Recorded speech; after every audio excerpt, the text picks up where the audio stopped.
Alright, welcome back to Xenonauts for another Xenopedia read-through.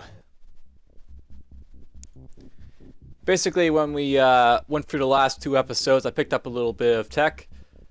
I didn't really, do one for the episode before this, but aside for episode 6, I should, just because we actually picked up enough.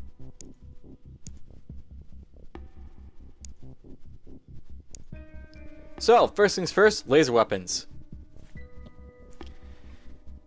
Infantry laser weapons previously existed only in the realms of science fiction. Any laser powerful enough to be a viable combat weapon would need to be a battery the size of a truck, the word impractical being an understatement. The arrival of alien technology has changed all this. The enormous energy content of an alien crystal allows a battery no larger than a standard ammunition magazine to generate up to a dozen laser beams, each capable of burning through an inch of steel. Superconducting ceramics can be used to cool a weapon, storing waste heat from each shot and dissipating slowly enough to avoid injury, provided one is careful where to place their hands. This eliminates the need for bulky refrigeration units, reducing the size and weight of the weapon significantly. In order to minimize adjustment times for our troops, our laser weapons have been designed to operate like conventional firearms, and have similar range and accuracy to their predecessors. There are some notable differences, most obviously the improved damage thermal shock weapons inflict upon their targets. Less favorably, a laser weapon will have roughly half the ammunition capacity of a ballistic weapon. In order to streamline this process, we have designed a single standardized battery for all our laser weapons. The design is not complex, a cylindrical steel jacket that contains an alien crystal and locks into the weapon with a simple twist. These power cells are trivial to manufacture compared to the weapons themselves, so are available in effective unlimited quantities.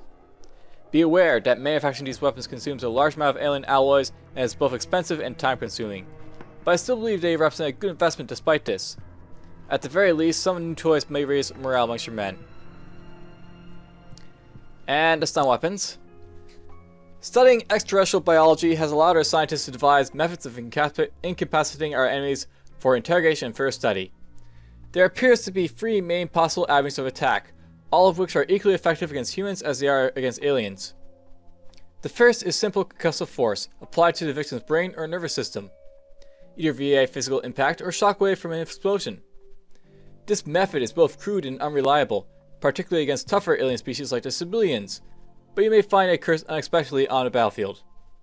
The second is oxygen starvation, where higher brain functions shut down due to lack of oxygen.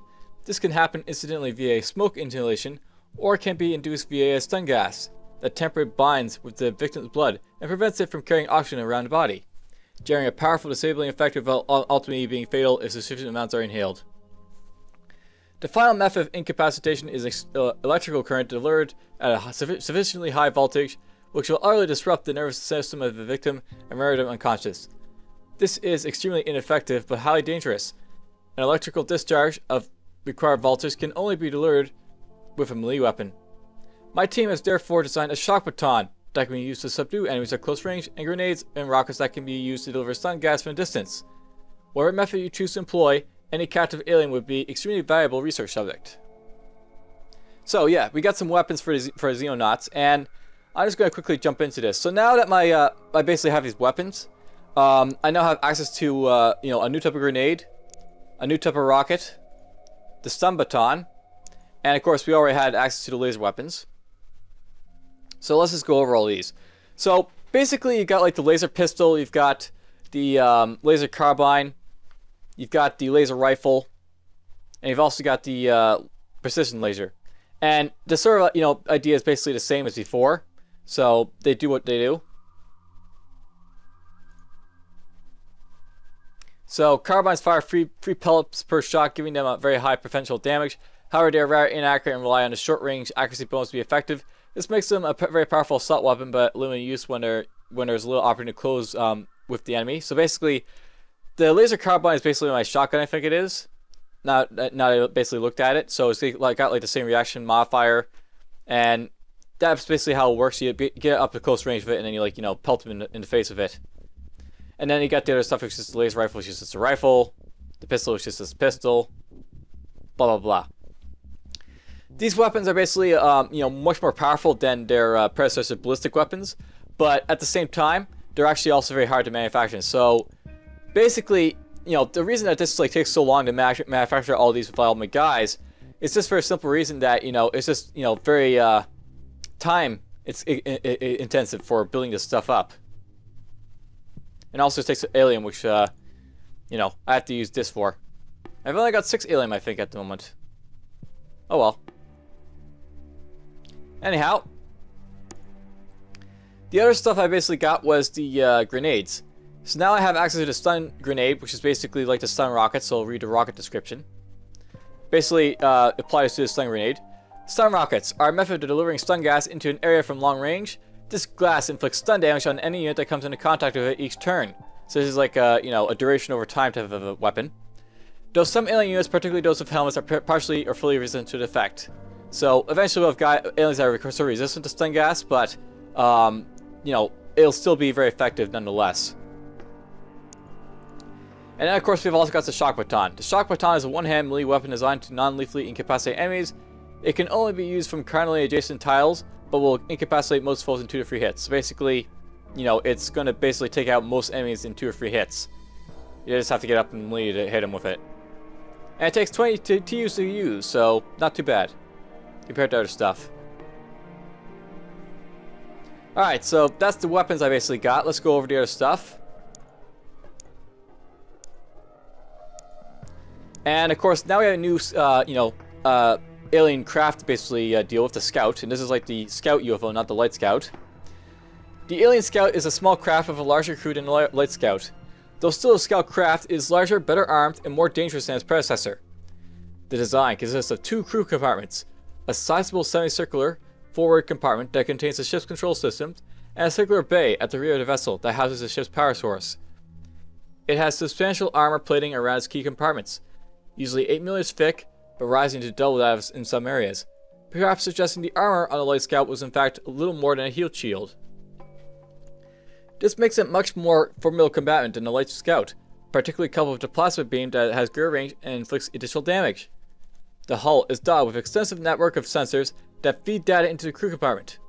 These glowing eyes seem to track everything from airspeed to infrared emissions and probably represent the method by which the craft gathers intelligence on our planet and species. So basically now we've gone up from the Light Scout, which is like, you know, launched from like, you know, a carrier or something. And then we got like the actual Scout, which is, I guess, more of like, you know, go it alone, not have to be launched from another, like, you know, ship type of idea.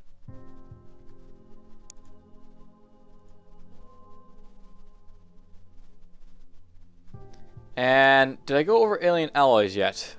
I don't remember if I did or not, but we'll jump into that if I didn't after I go through the other stuff, which is basically the Xenonaut vehicles. So the Hunter Armored Car. The Hunter Scout Car is a small armored vehicle that is used for scouting and fire support during combat missions. It fills the space of 2 soldiers in a dropship, but is tougher, can move faster, and has a longer sight range than a soldier. The Hunter is derived from a Daimler Ferret armored car, a vehicle small and light enough to be carried inside one of our Charlie dropships, though there is only space for 1 vehicle and a strike team. The Scout Car designation is instructive. The Hunter is not a battle tank.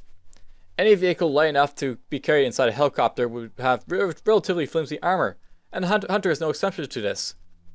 Nevertheless, it is far quicker to replace a few damaged armor plates after a mission than it is to nurse a wounded soldier back to health, making this vehicle an extremely effective way to scout the battlefield in the hands of a careful commander. The Hunter is equipped with a dual 30-caliber machine gun, which are powerful but inaccurate. They are better suited to suppressing our foes than slaying them, making the Hunter a useful infantry support vehicle. If you would like to upgrade its firepower, your engineers believe that they could refit the turret with a powerful explosive rocket instead. However, these are highly likely to leave much behind for my team to study. The Hunter is available for construction in our workshop. Remind the louts to follow my blueprints to the letter. They would be working in laboratories if they actually knew anything about the design process. And of course, this is what we can upgrade it with, the Hunter Viper turret. The Viper rocket rack is an alternate turret option for the Hunter Scout Car, substantially increasing the vehicle's firepower by replacing the dual 30-caliber machine guns with 8 high-explosive rockets.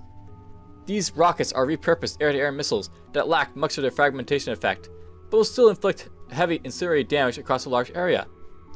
Though best suited to demolishing structures, they should still make short work of our weaker alien foes. However, There are two major disadvantages to this. Firstly, the rockets are so large that the hunter can only carry 8 of them into battle. Secondly, explosives are a poor way of obtaining recoverable alien technology. It is unlikely that we will be able to recover anything of value from the corpse of any aliens killed by these rockets.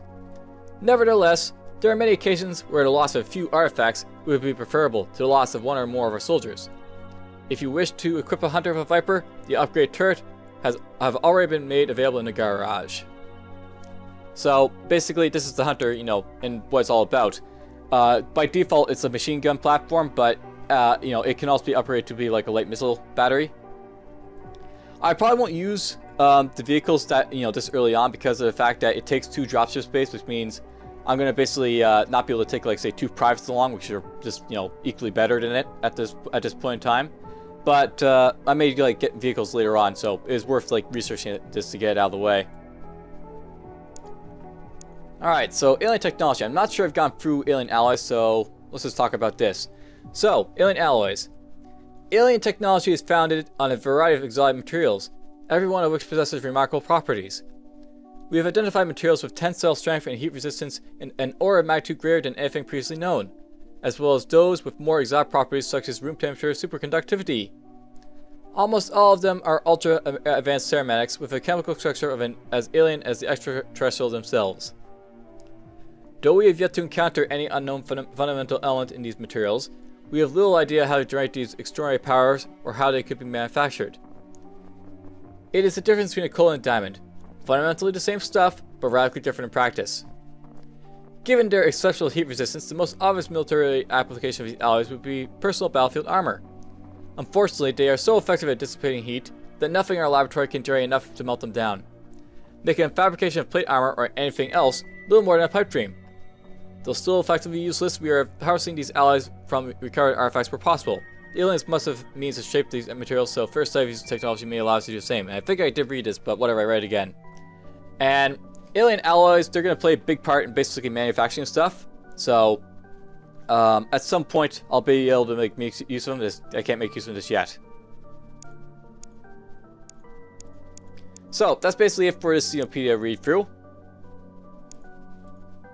And hopefully next time, I'll equip my soldiers with new stuff. I'll start building up the database, and maybe there'll be some more interesting Xenopedia read-throughs to do. So see you guys next time.